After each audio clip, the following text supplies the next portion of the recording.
So today I'm going to be talking about preterm birth. Preterm birth. I just want to share a story. Can I just keep it real with y'all? Can I just be honest with you guys today? So my first trimester of my pregnancy wasn't too happy. I was sick most of the time, but I'm still on the road traveling. We're doing all these different things. I'm a wife to my awesome husband, Lindsey, who's here. Woo-woo! We have 2 children, a 4-year-old Logan and 2-year-old Taylor. So they keep us pretty busy. And mind you, I'm dealing with this night sickness and I'm getting attacked over and over again. One of my girlfriends gave birth to her son and I was so excited for her. But can I keep it real? I was a little bit discontent. I was discontent because I was tired of being pregnant and I just started. And I know pregnancy is a gift, and I've experienced a miscarriage, so I'm thankful that God opened up my womb, and I know He's got a plan for baby Roman, and I know He's going to do great things. But at the same time, I felt really discontent about my pregnancy. Like, why can't we just be done with this whole thing? I just want to be finished. I don't feel like being pregnant anymore. God, you keep on putting more on my plate, and my body is not really feeling this.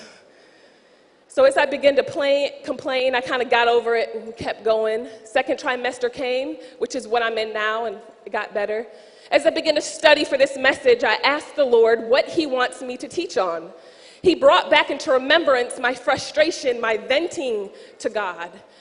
And what He told me, what He reminded me of this, is He said, Heather, what would have happened if you would have given birth at about 8 weeks? Oh, I would have miscarried. 9 weeks, I would have miscarried. 12 weeks, miscarried. And He said to me, the baby would not have been able to survive. And I'm like, you're right, Lord. So I'm glad that He's still in there cooking and we're doing good. So I want to tie this back into your own life. What are you trying to spiritually birth right now that is not fully developed? What are you trying to birth right now in your life that's not fully developed? Some of us need to take an honest look at our lives and ask if we are content with the portion that God has given us. Or are we too busy trying to rush to the spiritual hospital to tell the spiritual doctor that we're ready to give birth right now? So you're running and telling everybody, I'm ready to give birth. And the doctor is looking at you like, are you even pregnant? Are you even pregnant? Do you even live for Jesus? Do you even care? Because the truth is this, we all know that we have a plan and purpose based on Jeremiah 1 and 5. God says that when you were in your mother's womb, I assigned you with a purpose. And you see, when you give your heart to Jesus, you give your life to Jesus, you truly begin to walk out that purpose. I don't have to tell my baby to grow. It's going to grow. It's just going to keep on growing and keep on growing. But there is a time and a season to when I'm going to give birth, and I can't force it. And sometimes we try to force God's hand concerning our life because we don't feel like He's moving fast enough in our life. Some of you right now, as I mentioned, are at the spiritual hospital. Yes, the season might be hard. Yes, you might not understand why you're going through these tests and trials. Just like I did. I didn't understand, God, why am I so sick? Why am I this? And sometimes we get caught up in complaining and murmuring and focusing on our situation instead of focusing and being excited about the fact that I'm pregnant with a promise. God has called each and every person here to a purpose, and you can't compare your portion to anybody else's portion. And you comparing your life to somebody else is not going to make your season come any faster. Instead, we have to learn to be content with what God has given us right now. You might feel the aches and pains of the pregnancy or your developing purpose. But do you know God is placing you right where you are to prepare you for what He has called you to do? There's been many times where I have not been satisfied with where God is sending me. But that doesn't mean that you quit along the way. Sometimes some of us are aborting the process because we're uncomfortable. You're not happy. God, you haven't come through fast enough. I want to see the manifestation. And I love the theme of this, the journey to the manifestation, because there's a journey before you actually see what God has called you to do. Some of you are thinking, oh, well, I don't have a stage, or God didn't blow up my business idea. He didn't do all that. It's not time for Him to do that. And if He did do it, you wouldn't be ready. because you are not fully developed and ready to do what God wants you to do. I'm going to go to Genesis 6. We'll talk about Noah. Very familiar. Noah 6 and verse 9. These are the records of the generations of Noah. Noah was a righteous man. He was blameless in his time, and Noah walked with God. He became the father of 3 sons. Verse 11, now the earth was corrupt in the sight of God, and the earth was filled with violence. So God looked at all the earth, and he was just tired of it. He said to Noah in verse 13, the end of the flesh is coming before me. The earth is filled with violence, and because of them, and behold, I'm about to destroy them with the earth. Make yourself an ark of gopher wood, and you shall make the ark with rooms, and it shall cover the inside out with a pitch. This is how you make it. He begins to give him instructions on how to do it. Verse 17, behold, I'm bringing a flood of water upon the earth to destroy all flesh, in which is the breath of life from under heaven. Everything from under it will perish. What's interesting about this is God begins to give instructions to Noah. It took Noah 120 years to build this boat. But what you don't see during that time of him building the boat is Noah looking for the wood. Because God gave him a specific wood to go search for. You don't see him trying to find the parts, pay for the parts. You don't see his frustration. You don't see people mocking him. You don't see people talking about him. It took him 120 years to actually see the manifestation of his prayer. We know the earth was violent. So I'm sure people were mocking him and making fun of him and telling him, you miss God, you're so stupid, how this, how that. But if you keep reading to chapter 7, verse 1, and the Lord said to Noah, enter in the ark, you and your household, for I alone have seen to be righteous before me in this time. What was interesting about that is there was actually a time to when Noah was supposed to enter. And I believe there's a time to which God is going to open certain doors over your life. I truly believe that. But will you be faithful in building the boat? Some of you guys, right now, God has told you to do some things in your life, and you are trying to figure out what you're supposed to be doing. God, I don't know what to do. I don't understand how you're going to do it. I don't know when you're going to do it. But instead, are you saying, all right, Lord, what are the instructions to build the boat? If you're telling me to do this, there's going to be a time to when I'm going to need this boat. What if Noah sat there and said, I'm not building that boat. I don't know how God's going to do it. I don't know when he's going to do it. Is he going to provide for this big old boat? And some of you are even looking at your bank accounts right now and wondering how you're going to do what God has called you to do. But you don't know, for so many years, my husband and I, even when we started out in ministry, we couldn't afford it. In the spirit, in the physical realm, we couldn't, but spiritually, we had faith. But do you know, for every single church service my husband and I first had, we rented out our venue. It was $345 every single Sunday. And every single Sunday, we would swipe that card, and we would just hope it went through. You know that by faith, you're like, oh, Jesus, make it go through. But we knew that God told us to start a church. And we believed at the right time, the funds would come. And sometimes some of you guys are waiting for perfect conditions in your life to be obedient to what God is telling you to do. Will you finally just say yes to him? What's interesting about this is God begins to instruct him about taking the different animals in. Verse 4, for 7 more days I will send the rain in the earth. For after 7 more days I will send the rain on the earth, and for 40 days and 40 nights. I will blot out from the face of the land every living thing that I have made. Noah did all according to what God had told him to do. Noah did everything. Did it say Noah did some of the things that God told him to do? So what area in your life right now are you trying to hold on to? God, you can have my finances, you can have this, but you can't have my man. I need my man because a man gives me value and gives me worth, and I'm tired of waiting on you, Lord, so I need to hold on to this area. Yes, Lord, you can have my family, you can have my relationships, but when it comes to my job, you can't have my job. This is mine. This is my little area. He did all that God commanded him to do. And as I was studying this, what was interesting is God told Noah to get on the boat 7 days before they actually saw the rain. So imagine 120 years of you building this boat. Finally, it's about to be manifestation time. You are excited. You're like, man, God answered my prayer. This is good.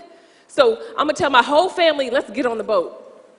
So they go on the boat. And you know what? Sometimes God might tell you to do something, but in the back of your head, you might doubt it a little bit. Like, did God really tell me to do that? It might sound kind of crazy. Like, God, I feel like you told me to do that. So now all of the family is on the boat and all the animals. And day one didn't rain.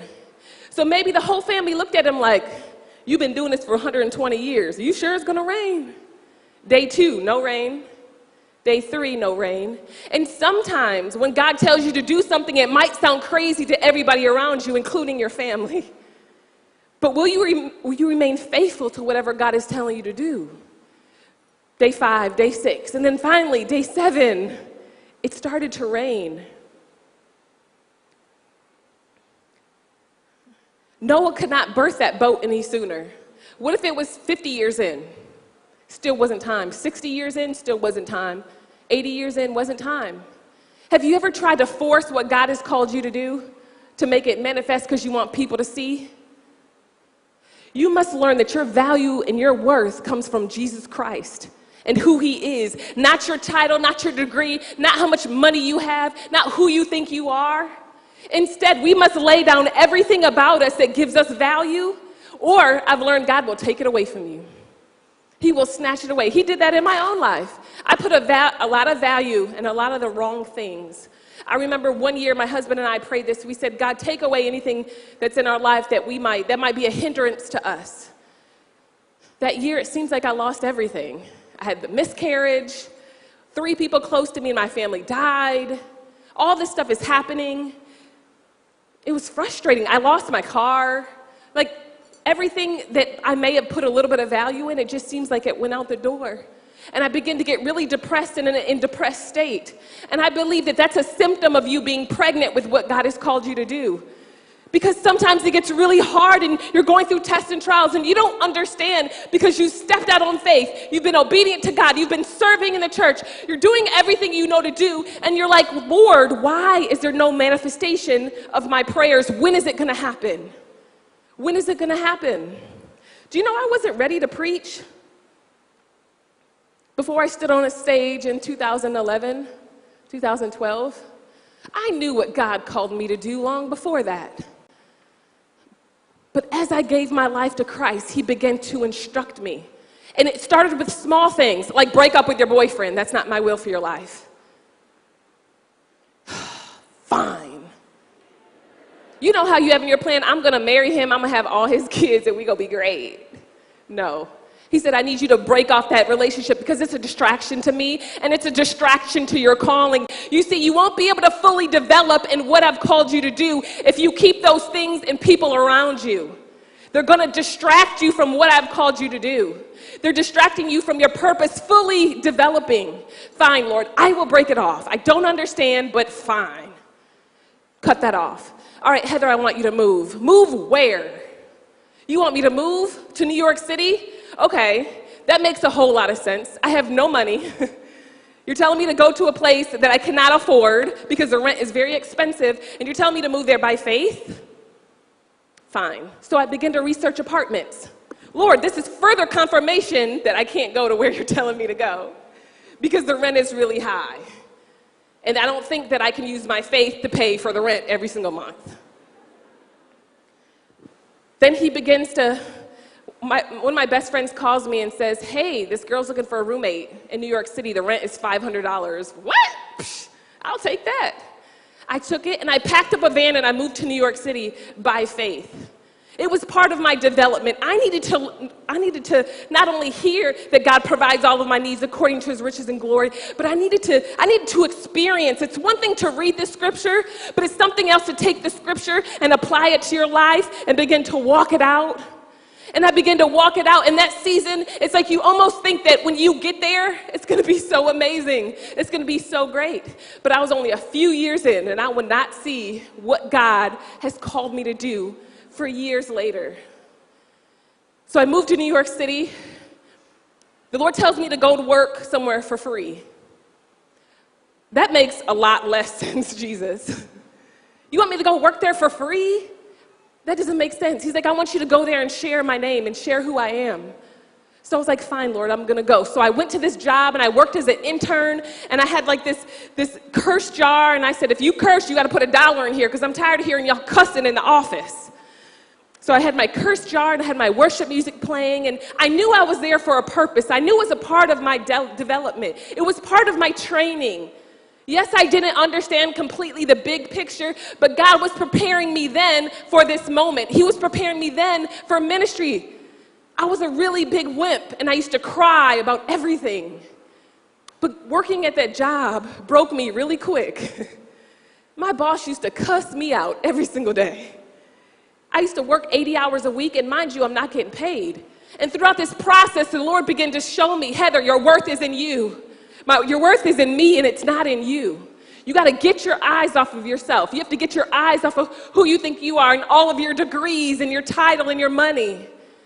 Instead, I learned that I am absolutely, positively nothing without Jesus.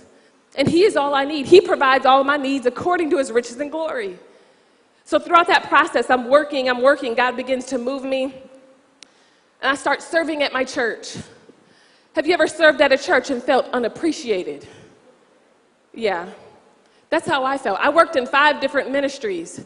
And then at first I felt unappreciated, and then the Lord reminded me that it's not about you. Are you really here to serve me?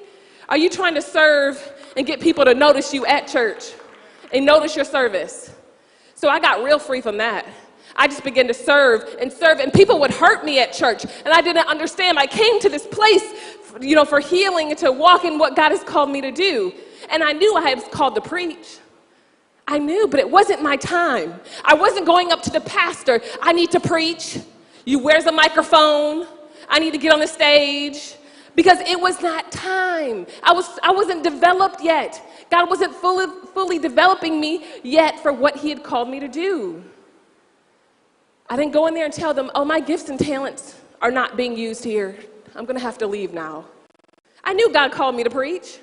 I used to preach sermons in my bedroom to myself, and I did an altar call, and I went to my altar call by myself.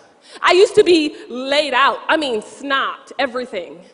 I knew God was going to use me, but I just didn't see the manifestation, and that's because I was still going through a journey in my life, and what God was doing, and He was breaking me and showing me and taking out the wrong areas in my character.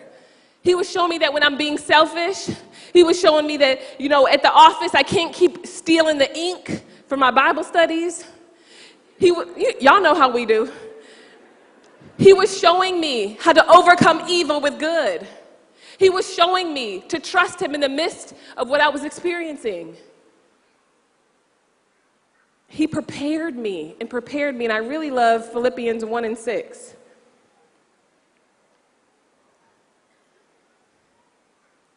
Philippians 1:6. For I am confident of this very thing, that He who began a good work in me will perfect it and complete it until the day of Jesus Christ. 9 years I knew I was called to preach, but God sent me to corporate America. He did not send me to a stage. And guess what? God is not sending you to wherever He's sending you right away. There's a preparation, there's a journey that you're going to have to go through with the process. But will you be faithful to what He's telling you to do? 9 years of corporate America, 9 years of serving at local churches, 9 years of praying and trusting God. And it's not like, I arrived when I got on the stage, because I was just getting started. But I truly believe that God was preparing me and developing me for what He called me to do for years before I saw the fruit of it.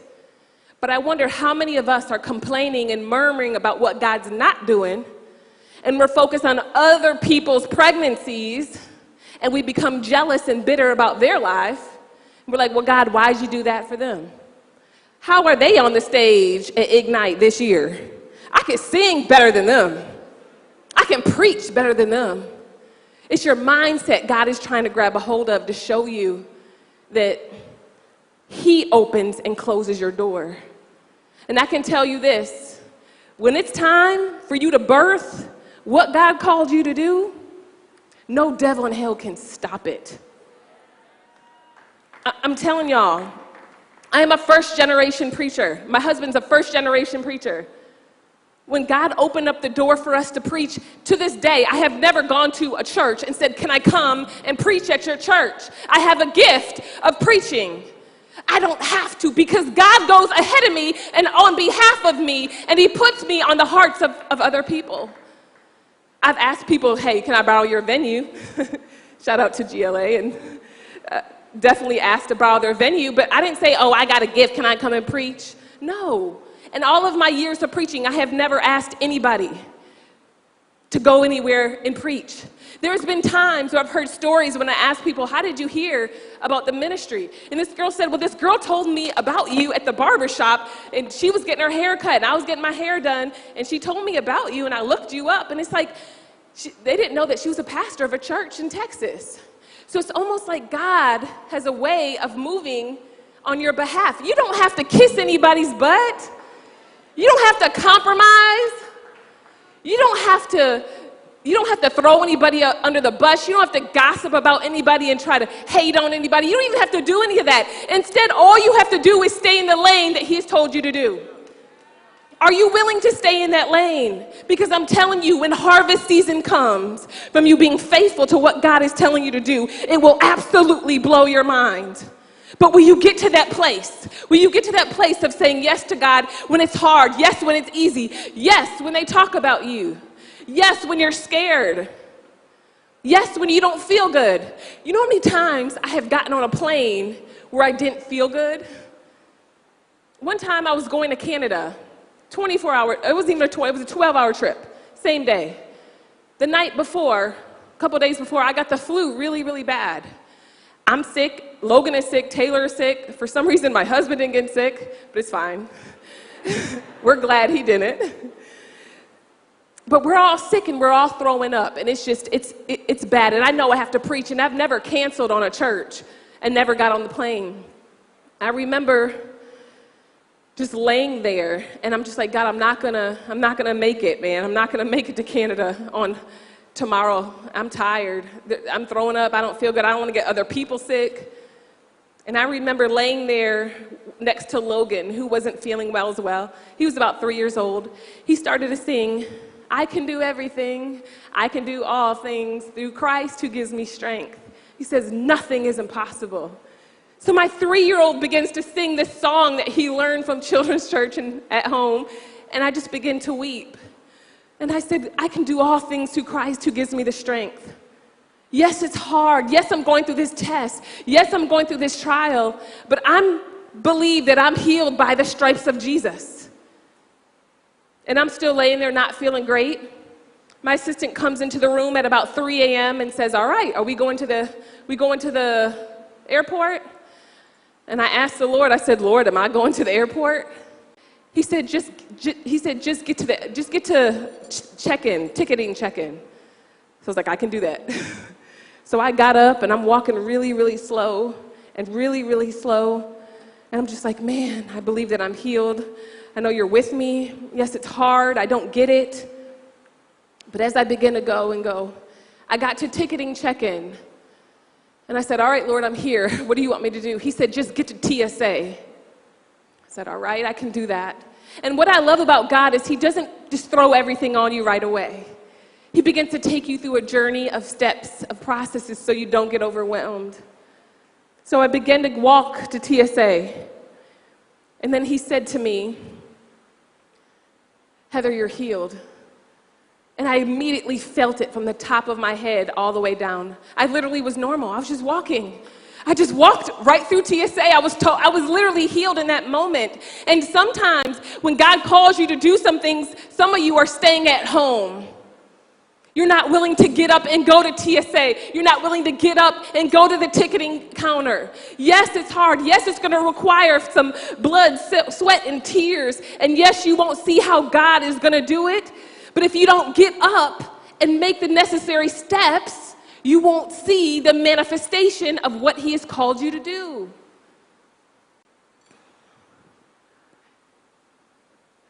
Are you willing to take those steps? You have a part to play in this. You have a part to play, and it's called obedience. You have a part to play with every single prayer I've ever prayed, everything I've ever gone through, I look back and I'm thankful for the journey. The journey is where you travel from place to place, and the manifestation is actually the physical part of it. And we get excited about the physical part of it, but we don't like the journey that it takes to get there. So are you willing to say yes to go on the journey of what God is telling you to do? Are you willing to, even if people talk about you, even if you don't understand, even if it's hard, are you willing to say yes to him along the way? Remember, he said, I will complete and I will finish what I started in you. Some of us need to start saying and being honest with God. God, I don't trust you. I don't trust that you're going to finish what you started in me. So instead, I'm going to try to figure out my own life and my own thing. You know, God can work with your honesty. If you could just be honest with him. Lord, I feel like a failure. I feel like I missed you. I feel stupid, God. I feel like you're not going to ever use me. And he can begin to reveal the different parts of your heart of where you got that from, so he can address it and heal you from those things, and you can continue to do what he has called you to do. I remember when God told me to start my organization for Pinky Promise. I knew it was going to happen, I just didn't know when. But it was interesting, along the way, along the journey, I found myself when I was younger having Bible studies with 20 or 30 girls, and I was making smoothies with them because I wanted to show them that they need to start eating healthy. And we used to watch sermons on VHS, and I was just so excited about God. But even in those moments, God was preparing me now for my worldwide organization with women all over the world. So don't discount small beginnings. Don't discount what God is telling you to do. He tells us, I need you to be faithful with small in order to see that you can be faithful with much. We must learn to be faithful right now with whatever he's telling us to do. The definition of the preterm birth is giving birth before it's time. Are you trying to give birth to these things before it's time? Or are you allowing for God to fully develop you so you can be who he called you to be? Sometimes we try to step out before God's timing, and then we don't see fruit, and then we get discouraged from the calling because we feel like we miss God. You didn't miss God, it just wasn't the right time. Are you willing to be patient with God's timing? Are you willing to trust him if you don't understand? I declare that we'll be a church that is patient with God. I declare that we'll be a church that's not lukewarm with God. Maybe you got 1 foot in and 1 foot out. You didn't even want to come to this, but one of your friends just dragged you. But you got 1 foot in and 1 foot out.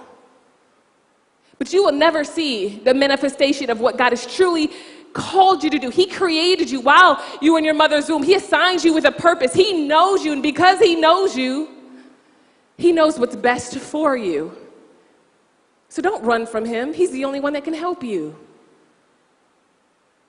I'd like everybody to stand up.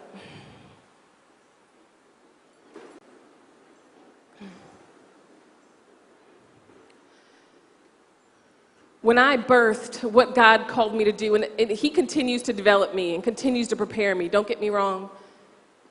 But when I birthed some stuff that he told me to do, nobody could tell me that this was not my baby. Nobody could tell me that this was not my spiritual baby.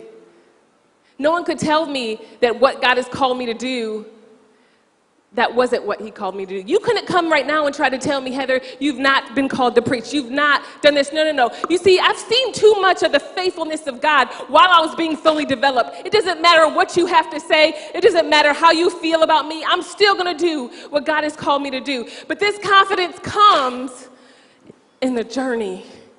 It comes in the process. You get real free from people in the journey, in the process. We can't run from that. So today I want to pray for people that are in this room that maybe you have been aborting the process. Maybe you've been running from God. Maybe you just need some encouragement to keep going. And this is a big one. If you've been weary, if you're feeling weary in the journey, you feel like, yes, God has called me to do this thing, but I feel weary. I'm tired. I don't know when God is going to come through. I don't know how he's going to do it. If you're weary and you're tired and you need prayer for that, then we're going to pray for you today. You didn't come here just because. We believe that God is going to do something great this weekend. We believe that we will see breakthrough in this place this weekend. So if you're struggling with those things, maybe you even feel like, I don't have a purpose, but you do. And God will reveal it to you. You don't have to worry or fear.